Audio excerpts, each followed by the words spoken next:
আসসালামু আলাইকুম রহমতুল্লাহ। ফোকাস বিশ্ববিদ্যালয় ভর্তি কোচিং কর্তৃক আয়োজিত সাবজেক্ট রিভিউ সেশনের আরেকটি পর্বে আপনাদেরকে স্বাগত জানাচ্ছি। আজকের এই পর্বে আমরা যেই সাবজেক্টটি নিয়ে রিভিউ করব সেটি হচ্ছে ফ্রেঞ্চ ল্যাঙ্গুয়েজ অ্যান্ড কালচার, অর্থাৎ ফরাসি ভাষা ও সংস্কৃতি।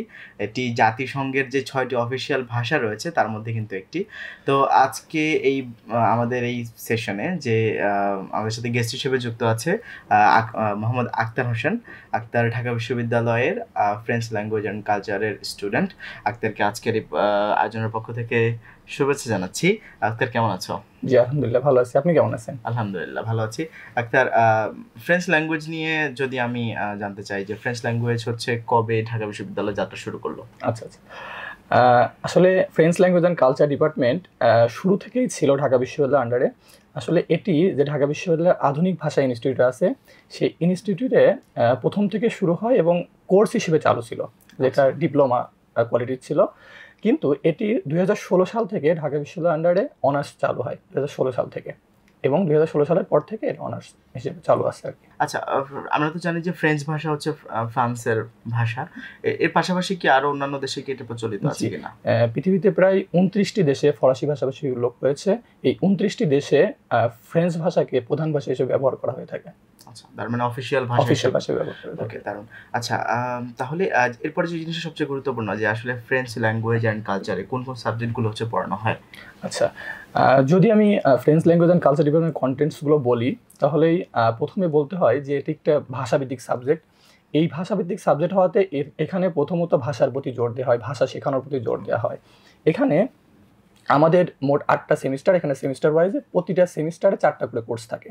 এখন আমি যদি প্রতিটা সেমিস্টারের কোর্সগুলো বলি, এখানে আমাদের প্রথম বর্ষ থেকে তৃতীয় বর্ষ পর্যন্ত যে 6টা কোর্স, 6টা সেমিস্টার, এই প্রত্যেকটা সেমিস্টারে ফ্রেঞ্চ গ্রামার এবং ফ্রেঞ্চ লিসেনিং, স্পিকিং, রিডিং, এইটা প্রত্যেকটা সেমিস্টারে চালু থাকবে। এই 6টা সেমিস্টার প্রত্যেকটা সেমিস্টারে চালু থাকবে।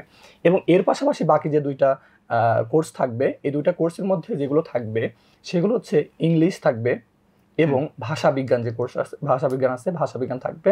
এরপর থাকবে হচ্ছে ফ্রান্স কালচার। এটা শুধু ফ্রান্স কালচার না, ফ্রাঙ্কোফোন কালচার বলা হয় যেটাকে। আমি প্রথমেই বলেছি যে 29টা কান্ট্রি হচ্ছে ফ্রেঞ্চ ভাষা ইউজ করে। এই 29টা দেশের কালচার আমাদের এখানে শেখানো হয়। আচ্ছা, এরপর হচ্ছে যে ফ্রান্স হিস্ট্রি অ্যান্ড সিভিলাইজেশন। ফ্রান্সের হিস্ট্রি, একদম অতীত হিস্ট্রি, একদম প্রথম থেকে ফ্রান্সের যে অতীত হিস্ট্রি, তারপর হচ্ছে ফ্রান্সের যে সভ্যতা, এই সভ্যতার টোটাল হিস্ট্রি তুলে ধরা এখানে শেখানো হয় আমাদের। এরপরে আছে হচ্ছে এখানে আমাদের শেখানো হয় যে ট্রান্সলেশন, ফ্রেঞ্চ কীভাবে ট্রান্সলেট করা হয়, ফ্রেঞ্চ থেকে বাংলা, ইংলিশ কীভাবে ট্রান্সলেট করা হয় সেখানে আমাদের শেখানো হয়। এই কোর্সগুলো আমাদের এখানে রয়েছে। এরপরে আছে হচ্ছে সমাজ ও ভাষা নামে আমাদের একটা কোর্স আছে, সেটা শেখানো হয়। এরপরে রয়েছে আমাদের শেখানো হয় যে ফ্রান্স লিটারেচার। আমাদের চতুর্থ বর্ষে যখন আমরা যাব, তখন আমাদের থাকবে, তখন আমাদের লিসেনিং, তারপরে গ্রামার, রিডিং, রাইটিং এগুলো থাকবে। তখন থাকবে আমাদের হচ্ছে লিটারেচার শিখবো, ফ্রেঞ্চ লিটারেচার। জি, এরপর থাকবে স্যার ফ্রান্স ফর ডিপ্লোমেসি, মানে আমাদের যে কূটনৈতিক সম্পর্ক, এর জন্য ফ্রেঞ্চ ভাষাটা কীভাবে গুরুত্বপূর্ণ ভূমিকা রাখতে পারে, আমাদের এটা শেখানো হবে। এই যে বিষয়গুলো আছে, এই বিষয়গুলো সবগুলো আমাদের শেখানো হবে। তবে আমাদের যেহেতু নতুন একটা ভাষা, এই ভাষা শেখা, বলা এবং শোনা, বোঝার মতো ক্ষমতা তৈরি করার জন্য যেগুলো স্কিলগুলো দরকার সেগুলো শেখানো একেবারে, মানে ফার্স্ট সেমিস্টার থেকে হচ্ছে বেসিক থেকে শুরু করে, যেটা একেবারে নতুন একটা সাবজেক্ট। আচ্ছা, ওকে। এরপরে এটা কিন্তু হলো কন্টেন্টগুলো, যে ভাষা শেখার জন্য যা যা প্রয়োজন হয় সবগুলোই হচ্ছে 4 বছরে শেখানো হয়। পাশাপাশি ফ্রেঞ্চ কালচারকে বোঝার জন্য এবং হচ্ছে ফ্রেঞ্চের হিস্ট্রি, এই জিনিসগুলো হচ্ছে পড়ানো হয়, যাতে হচ্ছে একজন ফ্রেঞ্চ কালচার, ভাষা, সাহিত্য, ইতিহাস সবকিছু সম্পর্কে একটা প্রপার ধারণা রাখতে পারে। আচ্ছা, এরপরে যেটা গুরুত্বপূর্ণ সেটা হচ্ছে এই ডিপার্টমেন্টের যেহেতু একদম নতুন একটা ভাষা, কারণ আমরা তো ছোটবেলা থেকে আসলে ইংলিশ বলে অভ্যস্ত, অন্য বাকিগুলো না। তো আসলে যখন কেউ নেয় সাবজেক্টটা, সে আসলে কি চ্যালেঞ্জগুলো ফেস করে, বা এই চ্যালেঞ্জগুলো উত্তরণে আসলে ডিপার্টমেন্ট কোনো হেল্প করে কিনা? আচ্ছা, প্রথমতই বলবো, এটা যেহেতু নতুন ভাষা, অনেকের ভয় লাগতে পারে, কিন্তু আমি এটা বলবো যে আসলে এই ভাষা নিয়ে ভয় পাওয়ার কোনো কারণ নেই। যদি কেউ নিয়মিত পড়ালেখা করে, খুবই সহজ ভাষা। এবং আমি এই ভাষায় এবং এই সাবজেক্ট আসার জন্য সবাইকে উৎসাহ দিব, কারণ আমাদের যে ডিপার্টমেন্টের টিচাররা খুবই মানে আন্তরিক এবং সহযোগিতাপূর্ণ। তারা যে কোনো সহযোগিতা, যে কোনো ভাষা শেখার জন্য, যেহেতু আমাদের নতুন ভাষা সবারই সমস্যা হবে স্বাভাবিক, আমাদের টিচারের কাছে যে কোনো সময় গেলে পরে টিচাররা সহযোগিতা করেন এবং খুবই আন্তরিক। যে ক্লাসের বাইরে কি কোনো ক্লাব বা এরকম কিছু আছে প্র্যাকটিস করার জন্য? জি, আমাদের আইএমএলএ এবং আমাদের ডিপার্টমেন্টে ভাষা ভাষা ভাষা মঞ্চ আছে, যেখানে আমরা মুক্তভাবে ভাষা চর্চা করতে পারি। এবং আমাদের ফ্রেঞ্চের জন্য ফ্রেঞ্চ ল্যাঙ্গুয়েজ ক্লাব আছে। এই ফ্রেঞ্চ ল্যাঙ্গুয়েজ ক্লাবে আপনার ক্লাসের বাইরে ফ্রেঞ্চ সমস্যাগুলো আলোচনা করতে পারবেন, সমস্যাগুলো বলতে পারবেন এবং সমস্যাগুলো সমাধান করতে পারবেন। চমৎকার। আচ্ছা, তাহলে এই গেল হচ্ছে চ্যালেঞ্জ। তার মানে ডিপার্টমেন্টের টিচাররা খুবই আন্তরিক, যারা হচ্ছে যদি আপনি একেবারে নতুনও হন সমস্যা নাই, সেক্ষেত্রে ডিপার্টমেন্টের টিচাররা আপনাকে হেল্প করবে। এরপরে যেটা বিষয় সেটা হচ্ছে ফ্রেঞ্চ ল্যাঙ্গুয়েজ অ্যান্ড কালচারে পড়ে আসলে ফিউচার অপরচুনিটি কি আসলে জানতে চাই। আচ্ছা, এটা নিয়ে অনেকেই দ্বিধায় থাকে যে আসলে ক্যারিয়ার অপরচুনিটি কেমন আছে, হয়তো কম অন্য ডিপার্টমেন্টে। আমি বলবো যে অন্য যেমন কলাভবনের ডিপার্টমেন্টগুলো আছে বা সোশ্যাল সায়েন্সের ডিপার্টমেন্ট আছে, সেগুলো থেকে আমি আমার ডিপার্টমেন্টকে অবশ্যই এগিয়ে রাখবো। এর কারণ আমি যদি বলি, আপনি এই ফ্রেঞ্চ ডিপার্টমেন্টে পড়লে আপনার এক্সট্রা একটা দক্ষতা অর্জন হবে, এক্সট্রা একটা ভাষা জানবেন। এখন আমি স্পেসিফিক যদি এর অপরচুনিটির কথা বলি, যেমন আপনি উচ্চশিক্ষা গবেষণার কথা যদি বলতে পারি, যে প্রথমে বলেছি 29টা ভাষাভাষীর দেশে, এই 29টি ভাষাভাষীর দেশে আপনি উচ্চশিক্ষার জন্য যেতে পারবেন, উচ্চশিক্ষা গ্রহণ করতে পারবেন। আচ্ছা, কয়েকটা দেশের নাম কি বলা যায়? হ্যাঁ, অবশ্যই। যেমন ফ্রান্স আছে, কানাডা আছে, বেলজিয়াম আছে, মরক্কো আছে, এরকম 29টি ভাষাভাষীর দেশে আপনি যে কোনো দেশে আপনি পিএইচডি করতে পারবেন, উচ্চশিক্ষা গ্রহণ করতে পারবেন।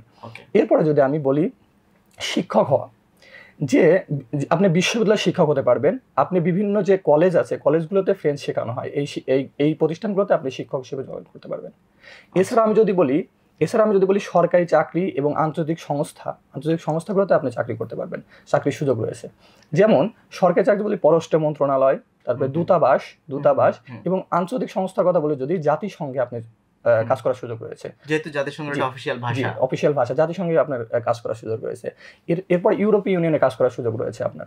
এখন আমি যদি বলি সরকারি চাকরি, যদি বলি বিসিএস ক্যাডার বা সিভিল সার্ভিসের জব করার কথা বলি, আপনি জানেন যে ফরেন ক্যাডার, সবার স্বপ্ন থাকে ফরেন ক্যাডারের কথা। আপনি যদি ফরেন ক্যাডার যান, এখানে বিসিএস ভাইভাতে আপনি অবশ্যই এক্সট্রা সুযোগ পাবেন, কারণ হচ্ছে আপনার একটা বিদেশি ভাষা আপনার শেখা আছে, এক্সট্রা আপনার একটা অ্যাডভান্টেজ পাবেন আপনি। এর জন্য এটা খুব গুরুত্বপূর্ণ।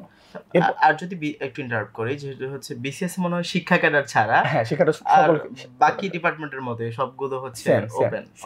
আচ্ছা, জি।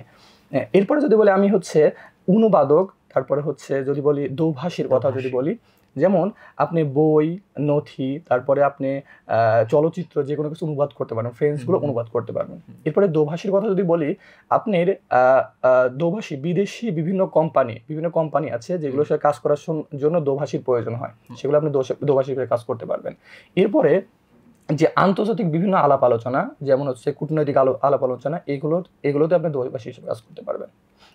আন্তর্জাতিক যে বিজনেসগুলো আছে, বাণিজ্যগুলো আছে, এই বাণিজ্যের ক্ষেত্রে বিভিন্ন ক্ষেত্রে দোভাষীর প্রয়োজন, এখানে আপনি দোভাষী হিসেবে কাজ করতে পারবেন। ওকে, খুবই চমৎকার। তার মানে দেখতে পাচ্ছি যে অনেক কিছু করার কিন্তু সুযোগ আছে দেশে এবং দেশের বাইরে। তার মানে যেহেতু যে কোনো ভাষা আসলে ভাষা মানে জানলে কোনো লস নাই, যে কোনো একটা ভাষা জানলে অপরচুনিটি অনেক ক্রিয়েট হয়। সো আমার মনে হয় যে যারা চ্যালেঞ্জ নেওয়ার সাহস রাখে যে নতুন আরেকটা ভাষা শিখবো বাংলা ইংলিশের পাশাপাশি, তাদের জন্য এই ডিপার্টমেন্টে আসা উচিত, এবং যেহেতু অনেক সুযোগ রয়েছে। আচ্ছা, ডিপার্টমেন্টে সিট কয়টা? আর এখন মানবিকের জন্য কয়টা, অন্য বিভাগের জন্য কয়টা? এখানে হচ্ছে ডিপার্টমেন্টে মোট 30টা সিট, ঠিক আছে, 30টা সিট।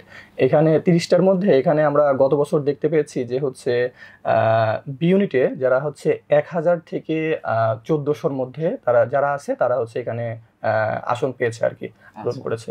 এবং যদি বাণিজ্যের কথা বলি, বাণিজ্যে হচ্ছে 200 থেকে 300 বা 300-র একটু বেশি যারা সিরিয়ালে ছিল তারা হচ্ছে এখানে ভর্তি হয়েছে। এবং বিজ্ঞানের যদি বলি, বিজ্ঞানে হচ্ছে 500 এর পর থেকে 500 থেকে 700 এর মধ্যে অনেকে এখানে ভর্তি হয়েছে দেখা যায়। আচ্ছা, লাস্ট যে প্রশ্নটা তোমার কাছে আমার, সেটা হচ্ছে যেহেতু নতুন ভাষা, সেই হিসেবে যারা আসবে তাদের জন্য হচ্ছে ভালো রেজাল্ট করে কতটুকু চ্যালেঞ্জিং, আচ্ছা বা কিভাবে ভালো করতে পারে? আচ্ছা, এখানে হচ্ছে রেজাল্ট করাটা একেবারেই সহজ বলবো আমি, একদমই সহজ।